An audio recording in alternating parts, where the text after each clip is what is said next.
नमस्कार, आप देख रहे हैं आज तक। आपके साथ मैं हूं अर्पिता आर्या। आज से पूरे देश में 15 से 18 साल के बच्चों का वैक्सीनेशन शुरू हो गया है। कोरोना से लड़ाई में बच्चों को सुरक्षा कवच देने का काम अब अलग अलग शहरों की तस्वीरें दिख रही हैं, वहां शुरू हो चुका है। अलग अलग राज्यों के मुख्यमंत्री अपनी निगरानी में बच्चों के लिए मिशन वैक्सीनेशन का आगाज करने पहुंचे। लखनऊ में योगी आदित्यनाथ, गांधीनगर में भूपेंद्र पटेल। वहीं अस्पतालों, हेल्थ सेंटर, स्कूलों में टीकाकरण केंद्र बनाए गए हैं। यहां बच्चे अपने माता पिता के साथ लगातार पहुंच रहे हैं। बच्चों में वैक्सीन लगवाने को लेकर जबरदस्त उत्साह भी नजर आ रहा है। देश भर में 15 से 18 साल के करीब 10 करोड़ बच्चे हैं जिन्हें टीका लगाया जाना है।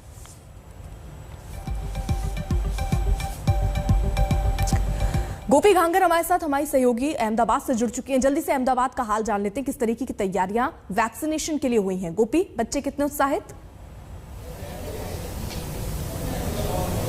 बिल्कुल अर्पिता, आपको बता दूं इस वक्त हम गांधीनगर के सेंटर पर मौजूद है और यहाँ पे पूरा का पूरा जो स्कूल है उसके बच्चे यहाँ पे पहुंचे हुए हैं। आप देख सकते हैं बड़ी तादाद में जो बच्चे हैं वो वैक्सीनेशन के लिए यहाँ पे पहुंचे हुए हैं। काफी उत्साह है इन बच्चों में, क्योंकि जो स्कूल के अंदर इनकी जो स्कूल पिछले 1.5 साल से बंद थी वो अभी हाल ही में शुरू हुई है। रूटीन में इनकी स्कूल आई है, वैसे में अब वैक्सीनेशन के जरिए इनको सुरक्षित किया जा रहा है। तो साथ ही आपको दिखाती हूँ, ये सारे वो बच्चे हैं जिनका ऑन द स्पॉट रजिस्ट्रेशन होना है, यानी वो अपने आधार कार्ड तो लेकर आए हैं, अब उनका यहाँ पे वैक्सीनेशन सेंटर पर ही रजिस्ट्रेशन होगा। और यहीं पे आप देख सकते हैं जो वैक्सीनेशन ड्राइव है वो भी चल रहा है। एक और जहाँ रजिस्ट्रेशन हो रहा है तो वही दूसरी ओर बच्चों को वैक्सीन दिया जा रहा है। अर्पिता, ठीक है, जम्मू का भी जल्दी से रुख कर लेते हैं। सुनील जी भट्ट है वहां से। सुनील, वहां पर क्या स्थिति? जी बिल्कुल अर्पिता, समूचे देश की तरह यहाँ जम्मू कश्मीर में भी टीकाकरण की जो प्रक्रिया है वो शुरू हो चुकी है। इस समय मैं मौजूद हूँ जम्मू के जोधामल पब्लिक स्कूल में और जैसा कि आप यहाँ पर देख सकती हैं कि यहाँ पर टीकाकरण जो है इस समय चल रहा है सुचारू रूप से। स्वास्थ्यकर्मी भी आ चुके हैं और एक एक करके बच्चे आ रहे हैं और उनको टीका लगाया जा रहा है।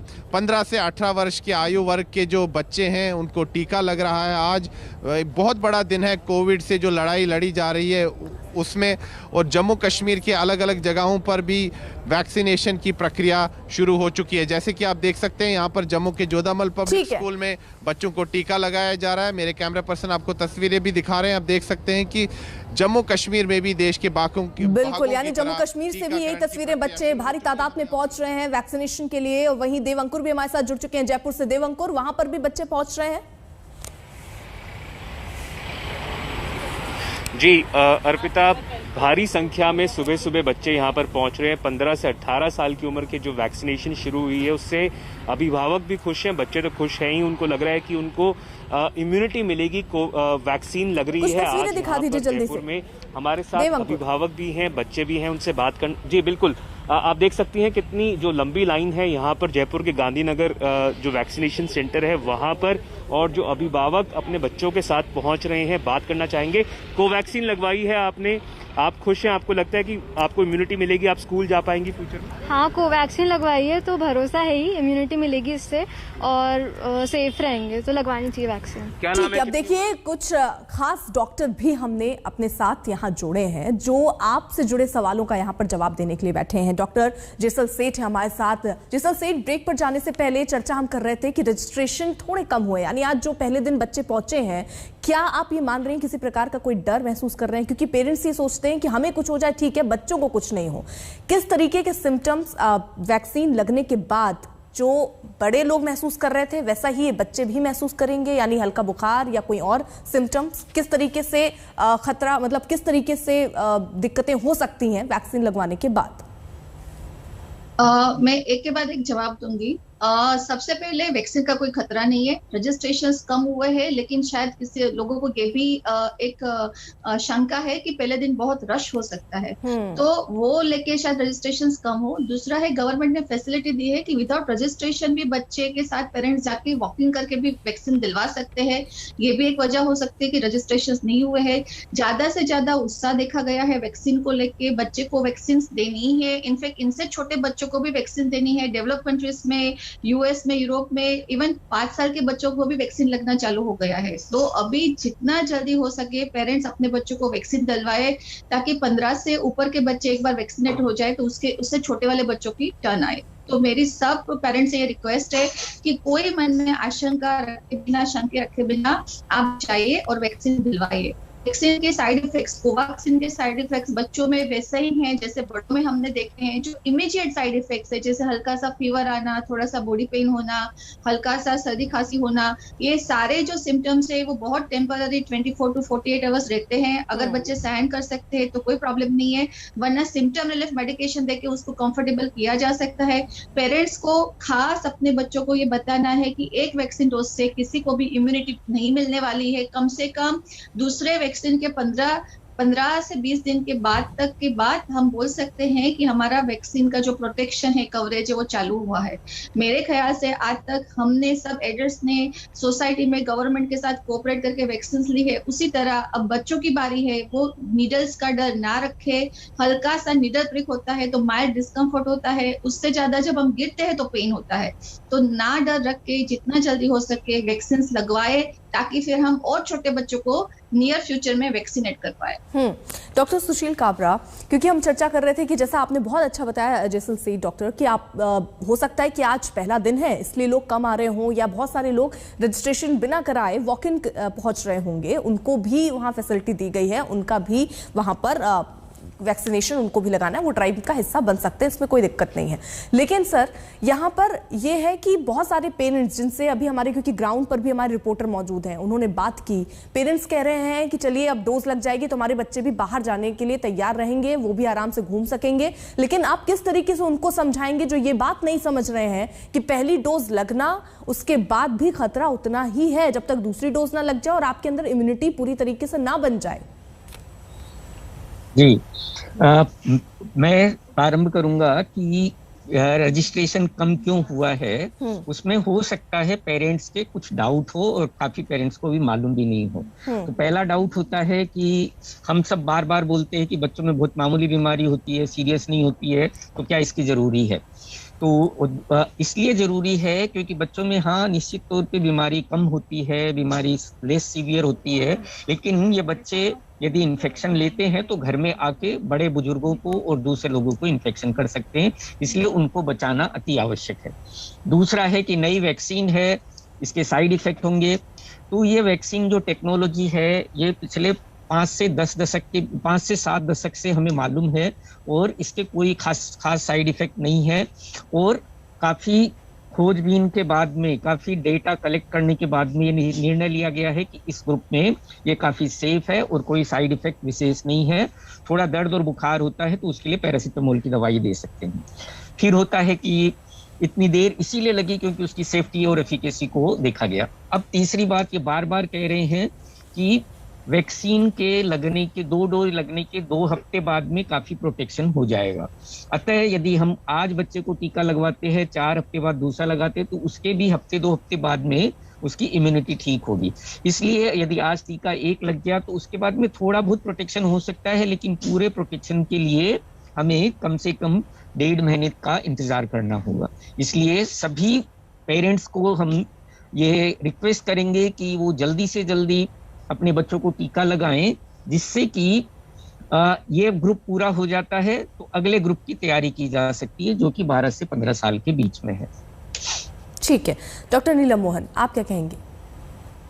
मेरा एक ही मैसेज है कि माँ बाप को कि अभी अगर आप सोच रहे हैं कि ओमिक्रॉन माइल्ड इन्फेक्शन है तो हम यही बता रहे हैं कि अभी भी 3rd वेव जो शुरू हुई है उसमें डेल्टा ही प्रेडोमिनेंट है 80% से ज़्यादा कंट्री में। और हमने पिछले वेव में बच्चों में severity in the form of MIS-C cases बहुत ज़्यादा देखे हैं। हर देश ने देखा है MIS-C और उसके कॉम्प्लिकेशन और उसके कारण हॉस्पिटलाइजेशन होना। तो ऐसे नहीं है कि बच्चों में आपको कोई प्रॉब्लम्स नहीं होती है। डॉक्टर साहब ने भी बताया कि बाकी के मेंबर्स को भी होती है। वैक्सीन म्यूटेट कर रही है, आगे क्या होने वाला है वी ऑल डोंट नो। तो right now the best protection, अगर हम मिस करेंगे तो we are going to miss an opportunity, specially जो पेरेंट्स जिनके बच्चे मोटे हैं या उनको कोई स्टीरॉइड्स पे हैं, कोई लिवर की प्रॉब्लम, किडनी की प्रॉब्लम, ट्रांसप्लांट इम्यूनिटी लो, ये बच्चों को बहुत हाई रिस्क हो सकता है, अस्थमा, लंग प्रॉब्लम। ये लोग बिल्कुल अपने आप को सतर्क समझें और फौरन अपनी वैक्सीनेशन रजिस्ट्रेशन या, और जैसे बताया गया है कि आप इमीडिएटली ऑन ओपन भी सेंटर्स हैं, प्राइवेट, गवर्नमेंट, हर एक जगह सेंटर्स है, जिधर आपको कन्वीनियंट लगे प्लीज अपने आसपास ही सेंटर्स में जाके पता करें। जैसे अभी मेदांता में हमने खोला, 100 स्लॉट्स पूरे इमीडिएटली फुल हो गए।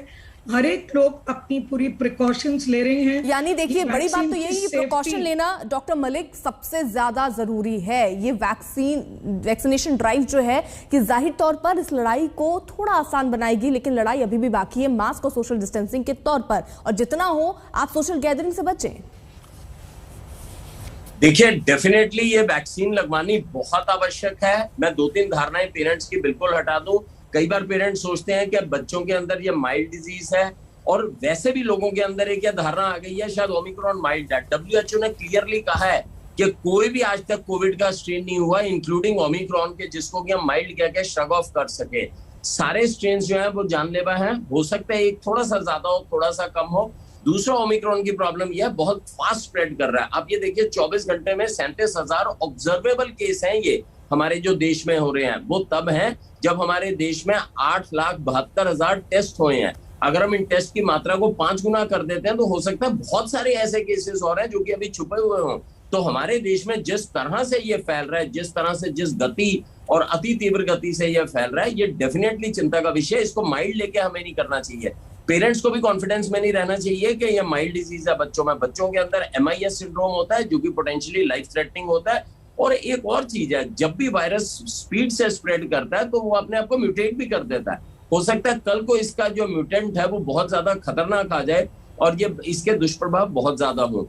बहुत इंपॉर्टेंट चीज है कि हमारे हेल्थ का इंफ्रास्ट्रक्चर डेफिनेटली डेवलपिंग कंट्रियां थोड़ा वीक है।